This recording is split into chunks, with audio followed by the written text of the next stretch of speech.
नमस्ते। हम अक्सर एक दूसरे से बातचीत के दौरान कहते हैं, सुनते मिल जाते हैं कि यार ऐसा क्या किया जाए कि बात बन जाए, ऐसा क्या करूं कि जो चाह रहा हूं वो हो जाए।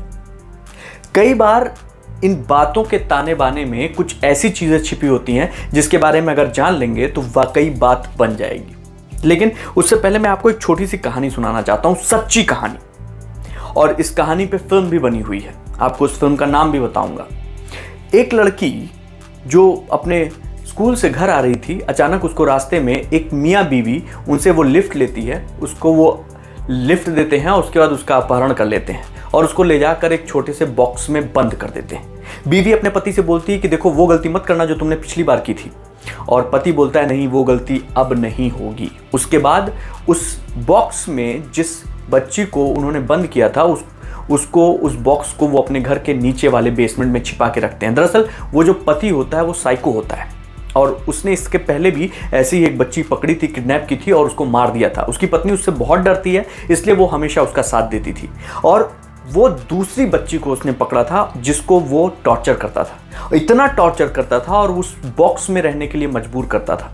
और हालत ये हो गई कि समय के साथ साथ धीरे धीरे उसको ये समझाया जाने लगा, उस साइको ने उस बच्ची को ये समझाया कि तुम अब मेरी गुलाम हो और तुमको इस गुलामी में ही पूरी जिंदगी रहना है। उसके गले में एक पट्टा बांधता है, उसके साथ में वो गुलामों वाला बर्ताव करता है। उसकी बीवी उसके साथ बर्ताव तो ठीक करती है, लेकिन उसके पति द्वारा जो अत्याचार किए जाते हैं उस पर वो कुछ बोलती नहीं है, क्योंकि वो अपने पति से बहुत डरती है। इस दौरान वो जो बच्ची थी वो धीरे धीरे बड़ी होने लगी। हालत ये हुई कि 3 साल बाद उस बच्ची की उम्र थोड़ी और अच्छी हुई, तो उसको डर लगने लगा साइको को कि कहीं ये भाग न जाए।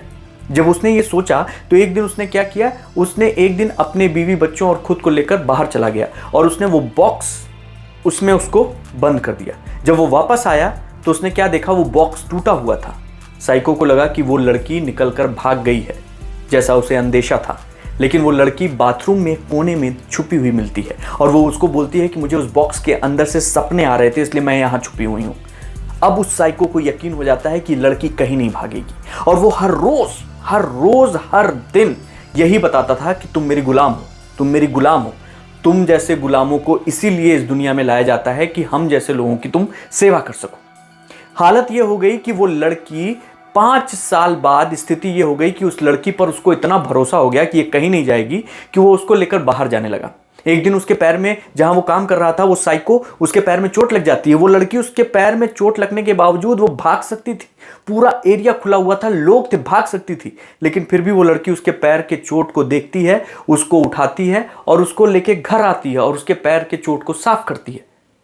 भागती नहीं है, क्योंकि उसके दिमाग में ये बस गया था कि मैं इसकी गुलाम हूं और मेरा जन्म सिर्फ इसकी सेवा करने के लिए हुआ है।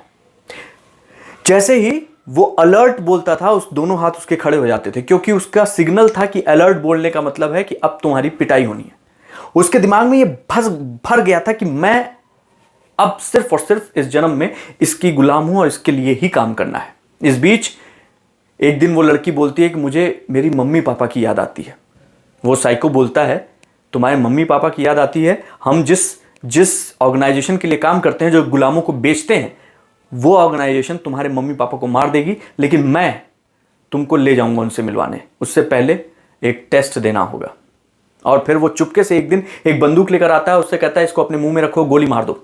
वो लड़की बिना कुछ सोचे समझे उस बंदूक को अपने मुंह में रखती है और गोली ट्रिगर दबा देती है। वो मरती नहीं है क्योंकि उसमें गोली नहीं होती है। अब उस साइको को यकीन हो जाता है कि लड़की कहीं नहीं जाने वाली और वो लेकर उसके घर भी जाता है और घर से वो लड़की वापस अपने घर उस साइको के साथ उस घर के उसके घर आती है और 7 साल तक वो उस बॉक्स में रहती है। 7वें साल उस साइको की बीवी जब उससे तंग आकर पुलिस में शिकायत करती है, तब कहीं जाकर, और उस लड़की को छुड़ाती है, तब कहीं जाकर उस लड़की ने पहली बार आजादी की सांस ली थी।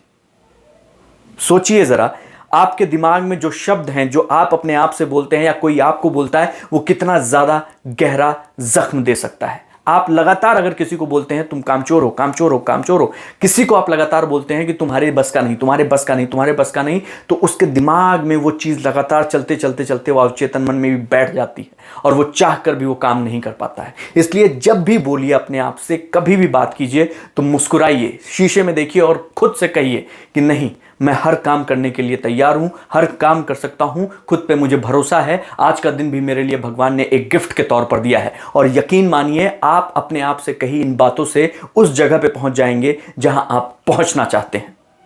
इस जो फिल्म का मैंने उदाहरण दिया है, उस फिल्म का नाम है गर्ल इन द बॉक्स। आप चाहे तो उसको देख सकते हैं, और यह सच्ची घटना पर आधारित फिल्म है।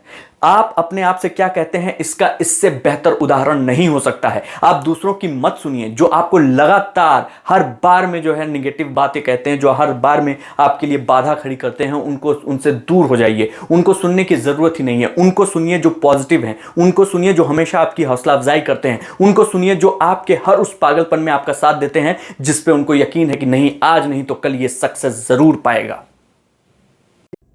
अपनी ज़िंदगी को और खूबसूरत बनाने के लिए चैनल को सब्सक्राइब कीजिए, लाइक कीजिए, शेयर कीजिए, कमेंट कीजिए।